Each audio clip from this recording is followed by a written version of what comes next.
enredado en las profundidades cuando piensas en algunos de los trabajos más peligrosos del mundo que te viene a la mente normalmente?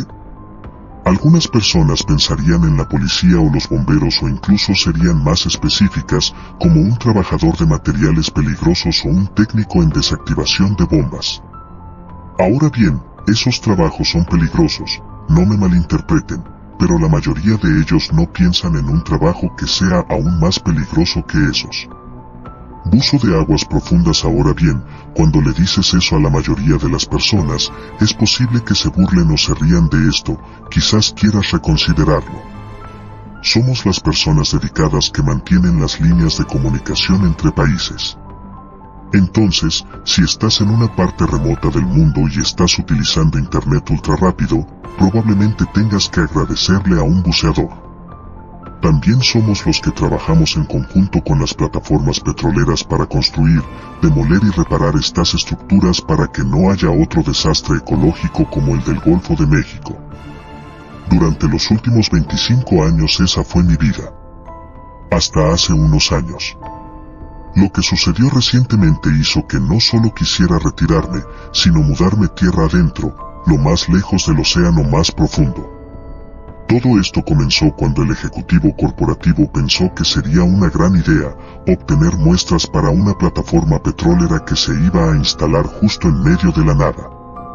La última vez que hice este tipo de trabajo me pagaron bien porque estaba en un pequeño pueblo de América del Sur, en el Océano Pacífico. Incluso reservaron un yate para llevarnos allí, que estaba completamente abastecido con provisiones e incluso tenía un chef a bordo. El agua estaba tan caliente que habría habido algunos millonarios que habrían pagado generosamente por esta experiencia. Todo el calvario consiste en bajar al fondo del océano, tomar muestras del suelo y, si es posible, también tomar lecturas de los respiraderos y luego dirigirse a la superficie. En su mayor parte, no es un trabajo tan difícil y no es tan peligroso si solo tiene unos pocos pies de profundidad. Lo único que debes tener en cuenta es la vida silvestre más curiosa que se pregunta por qué estás en su zona de bosque. Antes de mi último trabajo, lo único que estuve cerca fue asustar a un gran tiburón blanco, pero él ni siquiera me miró 2 veces antes de alejarse nadando. Antes de mi último trabajo, me abordaron justo en el muelle cuando el barco llegaba al puerto. Estaba tendiendo cable a través del fondo del océano para un proyecto que entregaba internet de alta velocidad a una isla remota. Este era uno de esos trabajos cómodos porque estaban dispuestos a pagar el rescate de un rey para realizar el trabajo.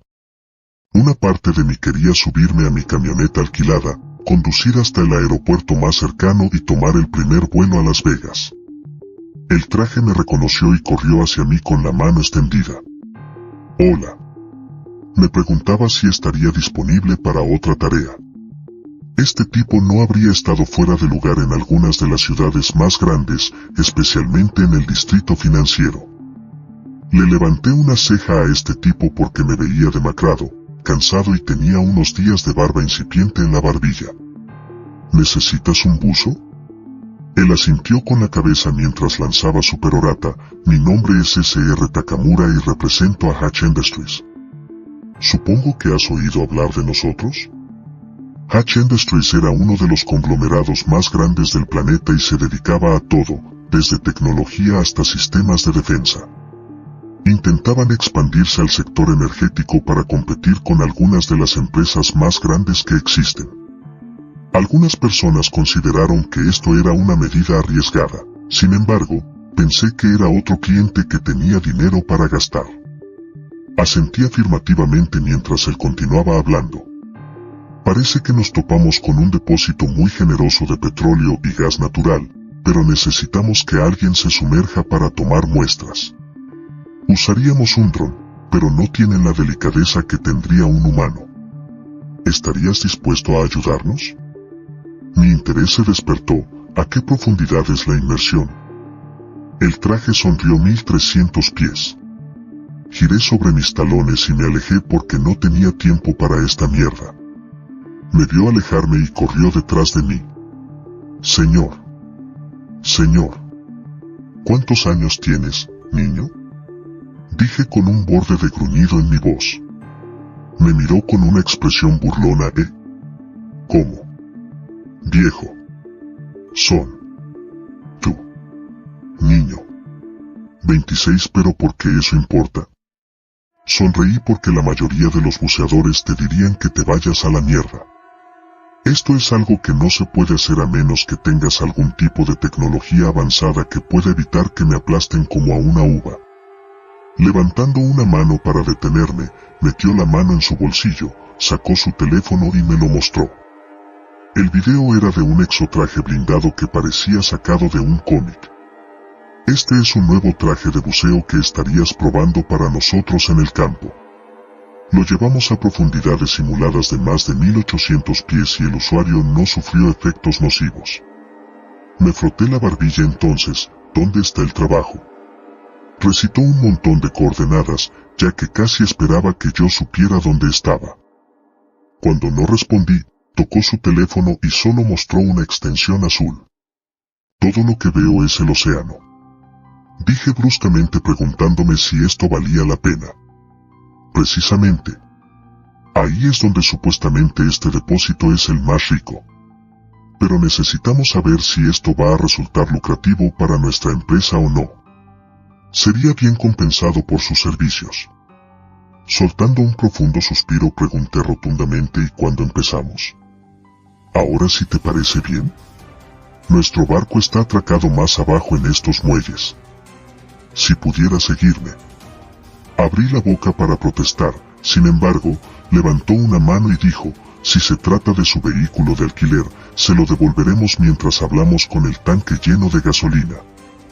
Y con eso comenzamos a pasear por el concurrido muelle mientras se descargaban barcos con varios tipos de carga, desde recompensas capturadas en el mar hasta artículos entregados desde el otro lado del mundo. Un barco casi nuevo se encontraba al final del muelle mientras había 5 marineros preparándose para zarpar. El diseño del barco tenía una sensación familiar ya que coincidía con los que solía ver en mi programa favorito. ¿Eso es un barco cangrejero? Pregunté, mi voz enmascarada por la confusión.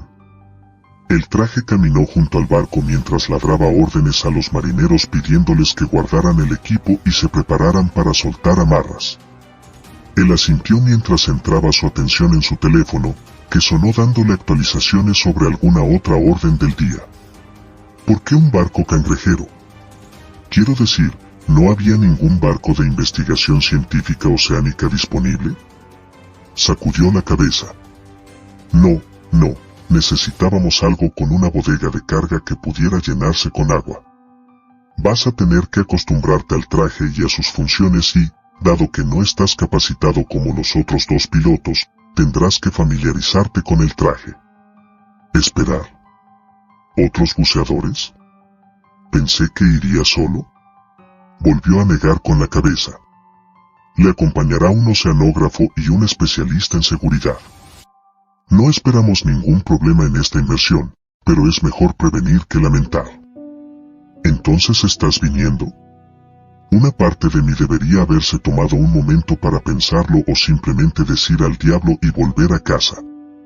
Pero claro, me subí al barco. Se pasó tiempo entrenando con el traje en la bodega de carga llena de agua de mar. El traje era increíble, ya que si bien era un traje blindado, no parecía nada voluminoso y los controles eran muy intuitivos. Las noches las pasamos con los otros 2 buzos, Richards, que era un Navy SEAL y estaba preparado pero aún vivía para la aventura.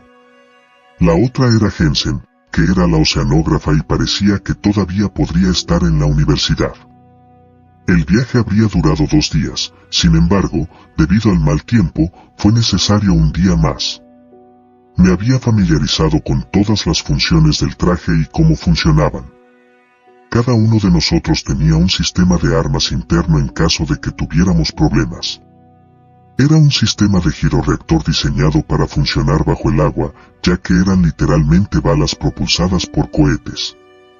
Llegamos al lugar tarde el tercer día, así que nos dijeron que descansáramos bien por la noche y que comenzaríamos de nuevo por la mañana.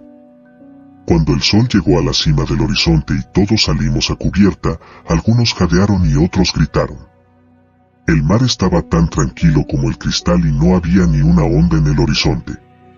Parecía un espejo pulido contra el cielo del amanecer que se extendía hacia el horizonte. ¿Qué diablos?, exclamó Richards, ¿alguna vez has visto algo como esto? Todos sacudieron la cabeza, incluido Jensen. Cifras, había pensado que era una novata en el momento en que la conocí. Bueno, lo he hecho 2 veces en mi vida. Empecé, si las condiciones son las adecuadas, el mar puede estar así de tranquilo. Es un día perfecto para bucear, así que entremos y manos a la obra. Como si yo estuviera dirigiendo este barco, todos entraron en acción cuando los 2 buzos se dirigieron a sus habitaciones para ponerse sus trajes de buceo. Esto no se parecía a ningún traje que hubiera conocido, ya que era más como ponerse una armadura. El traje de buceo tenía enchufes de interfaz que se conectaban con paneles en el traje que hacían cosas que monitoreaban la temperatura, la frecuencia cardíaca y los niveles de oxígeno. Este traje era un sistema autónomo y no se parecía a los trajes de buceo habituales a los que estaba acostumbrado, ya que era parecido a un submarino personal. Una de las características clave de este traje es que monitorea los signos vitales de los usuarios y monitorea si hay un pico anormal. Una vez detectado esto, le preguntaría al usuario si desea realizar una superficie de emergencia. Esto enviaría al usuario rápidamente a la superficie para que el barco pudiera recuperarlo. Cuando la pieza final encajaba en su lugar, verifiqué para asegurarme de que todo funcionaba normalmente y salí a la cubierta. Estos trajes eran lentos y engorrosos en tierra firme, ya que me llevó 4 minutos llegar desde mi habitación a la cubierta principal. Sin el traje fue alrededor de 1 minuto. Finalmente salí a la cubierta principal y la visera se tiñó automáticamente según el sol de la mañana. Los marineros estaban terminando de atar a Jensen mientras uno revisaba a Richards para asegurarse de que estaba listo para partir. Me dirigí a la plataforma, que fue muy modificada para levantar más de 2 toneladas, y un marinero me ayudó a atarme todo. Le damos el visto bueno al operador y todos somos elevados en el aire como si los levantara un gigante. Mano. Nos sentimos como en una de esas atracciones baratas de carnaval mientras nos bajaban lentamente al agua. ¿Alguna vez has buceado antes? La sensación del agua contra la piel o el traje de buceo es una de las razones por las que la gente se vuelve buceadora. Esto era extraño ya que no podía sentir nada porque estaba encerrado en una mezcla de fibra de carbono y titanio. Trabajando los controles, activamos colectivamente nuestros chorros de agua y bajamos. Una de las cosas que me pone nervioso acerca del buceo en aguas profundas es la pérdida de luz. Puede ser pleno verano y un día sin nubes arriba, pero cuanto más profundizas, más oscuro se vuelve. A 700 pies los últimos rastros de luz solar se desvanecieron cuando todos encendimos nuestras luces que iluminaban el vacío frente a nosotros. A 1000 pies de profundidad, una parte de mí se preguntaba si este traje iba a soportar la presión, pero mis oídos solo escuchaban el silencioso zumbido de los chorros a medida que avanzábamos poco a poco hacia el fondo. Los pies marcaban nuestros HUD que se mostraban en nuestros visores junto con la integridad del traje, la presión y, por supuesto, nuestros signos vitales. A unos 1200 pies pudimos trazar el vago contorno del fondo del océano y me di cuenta de que algo andaba mal. Parecía como si parte del suelo fuera visible pero el resto estuviera oculto en un vacío de tinta.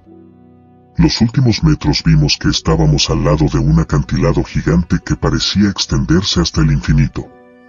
Nuestras botas crujieron en el fondo del mar e inmediatamente nos pusimos a trabajar mientras Richards montaba guardia por si algo se nos cruzaba en el camino. Busqué un lugar en mi cinturón que tenía una estaca plegable que clavé con fuerza en el suelo. Se trataba de un nuevo tipo de tecnología capaz de detectar depósitos de petróleo y gas natural perforando solo unos pocos metros de profundidad. Jensen sacó sus propias herramientas y comenzó a tomar algunas muestras de suelo. Ese fue el primer vistazo que tuve de estas cosas. Mientras esperaba las lecturas de la hoguera, capté algo en el rabillo de mi visión. Sin embargo, cuando me giré para ver qué era, ya había desaparecido. Oye, ¿alguien más vio eso? Yo pregunté. ¿Mira qué? Richards dijo, no hay nada aquí abajo. Jensen puso otra muestra de suelo en su mochila. Richards tiene razón, no hay nada aquí y no te preocupes, cualquier vida salvaje aquí abajo nos tendría más miedo que nosotros a ellos. La estaca zumbó y hizo clic mientras trabajaba para transmitir los detalles a mi traje y transmitirlos al barco. Una parte de mí se pregunta qué los hizo surgir en primer lugar. ¿Fueron nosotros hablando unos con otros o las vibraciones de la hoguera? Richards fue el primero en hablar. Oye, tenemos visitantes, dijo alegremente. Al principio parecía un cangrejo, ya que tenía una capa exterior dura, pero en lugar de tener 10 patas, tenía 8 patas enormes. Cada una de las patas terminaba en una punta afilada mientras un par de brillantes ojos negros nos miraban como si contemplaran a estos nuevos intrusos en su reino.